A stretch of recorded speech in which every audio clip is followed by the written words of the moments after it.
At Parliament Hill in London Saturday, there was a demonstration on behalf of jailed WikiLeaks founder Julian Assange. Present was the famed rendering of Assange, Chelsea Manning, and Edward Snowden made by sculptor David Domino. The statue includes an empty chair for the next whistleblower. I had the honor of standing on that chair to give a short address. I have a confession to make. Once, like a lot of journalists, I didn't like Julian Assange. It wasn't just that WikiLeaks was breaking one huge story after another. He had fab hair. He wore skinny jeans. He even modeled at Fashion Week. What can I say? I was jealous. We're in London, so I can quote Shakespeare, can't I? Beware the green-eyed monster, which doth mock the meat it feeds on. Jealousy, that monster, impairs one's thinking.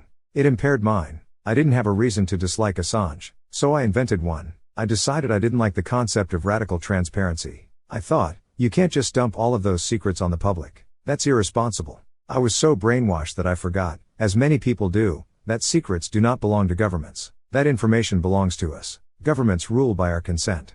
If they want to keep secrets, they must have our permission to do so, and they never have the right to keep crimes secret. I'm an American. Many of you are from the UK. In our countries, we're building skyscrapers and huge new complexes to store our secrets, because we don't have room to keep them all as is. Why do we have so many secrets? Julian Assange told us why. From an essay he wrote, authoritarian regimes give rise to forces which oppose them by pushing against the individual and collective will to freedom, truth and self-realization. Plans which assist authoritarian rule, once discovered, induce resistance. Hence these plans are concealed by successful authoritarian powers. When governments become authoritarian, they inspire resistance. Techniques must then be developed to repel that resistance. Those techniques must then be concealed. In short, the worse a country is, the more secrets it has. We have a lot of secrets now. Julian Assange became famous as we were creating a vast new government within a government, a system of secret prisons, extraordinary rendition, mass surveillance, and drone assassination. Many of these things we know about only because of WikiLeaks. Ostensibly, all this secrecy was needed to fight foreign terrorism. The brutal irony now is the architects of that system no longer feel the need to hide their dirty tactics. My government, openly, wants to put this man in jail for 175 years, mostly for violations of the Espionage Act. These include crimes like conspiracy to receive national defense information, or obtaining national defense information. What is national defense information?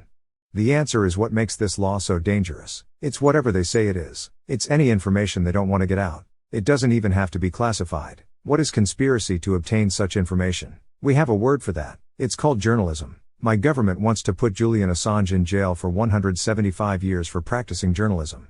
The government of this country, the UK, is going to allow it to happen. If they did this to Andrei Sakharov, or Nelson Mandela, every human rights organization in the world would be denouncing this as an intolerable outrage. Every NGO would be lining up to lend support. Every journalist would be penning editorials demanding his release. But because our own governments are doing it, we get silence. If you're okay with this happening to one Julian Assange, you'd better be okay with it happening to many others. That's why this moment is so important. If Assange is successfully extradited and convicted, it will take about 10 minutes for it to happen again. From there this will become a common occurrence.